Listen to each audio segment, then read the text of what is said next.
In 1903, the Folsom State Penitentiary had 7 convicts escape.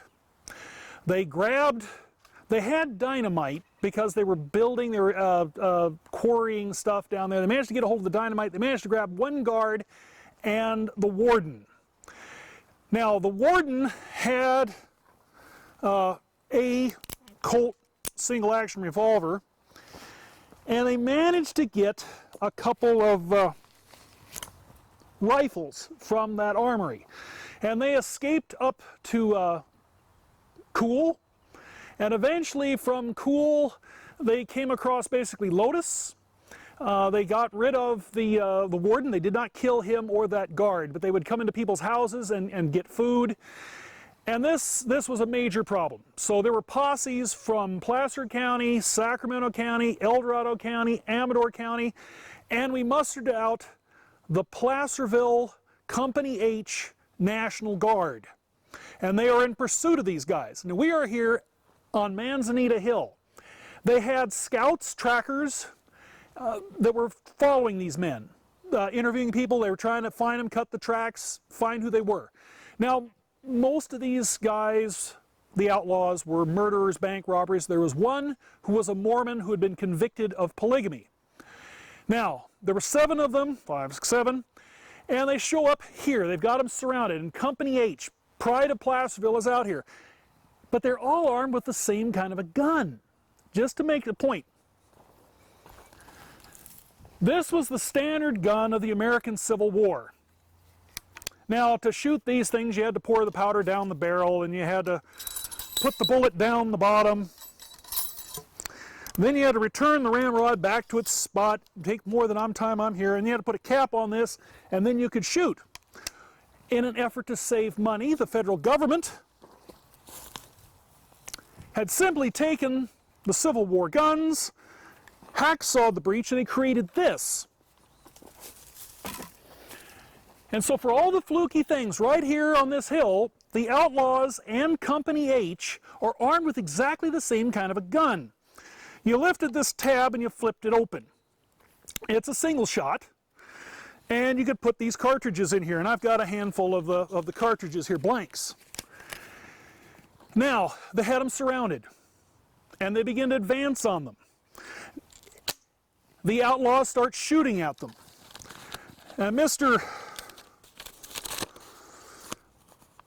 Griffin Jones, age 21, is killed. Festus Rutherford, age 19, is killed. These are young men from Placerville that are members of Company H. And it's a big gunfight. Now, to make this make sense, you've got to realize what was going on. It's very possible those men were killed in the crossfire. Now, these are the cartridges. I just removed the bullets, so it's powder and nothing else. Now, outlaw and National Guardsmen have to flip this up, stick the cartridge in, close it, click this down. Now, I'm going to fire off 4 of them in rapid succession, and you can see how thick Manzanita Hill is. This is probably about what they were in at the time. Now, just to give you this,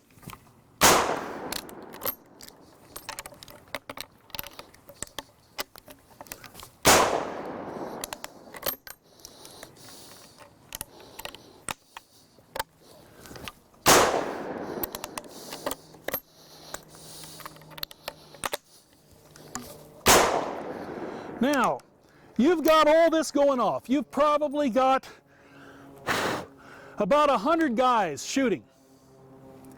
In this stuff, it's going to get confused. There's no radios, there's no cell phones, there's no communication. You're barely in telegraph era. Those 2 men may have been killed by the outlaws. They could have been killed by friendly fire. There's good debate both ways, because they're all shooting exactly the same guns. Because the 2 men were killed, Festus and John, they backed off the hill and they set it on fire. Now, this is in August 1903, and they lit Manzanita Hill off on fire in an effort to flush out the outlaws or get them, kill them.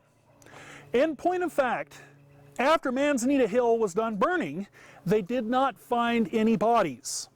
all 7 outlaws escaped from here.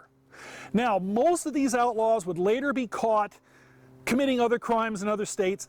The only one that I'm pretty certain was never found was the Mormon fella.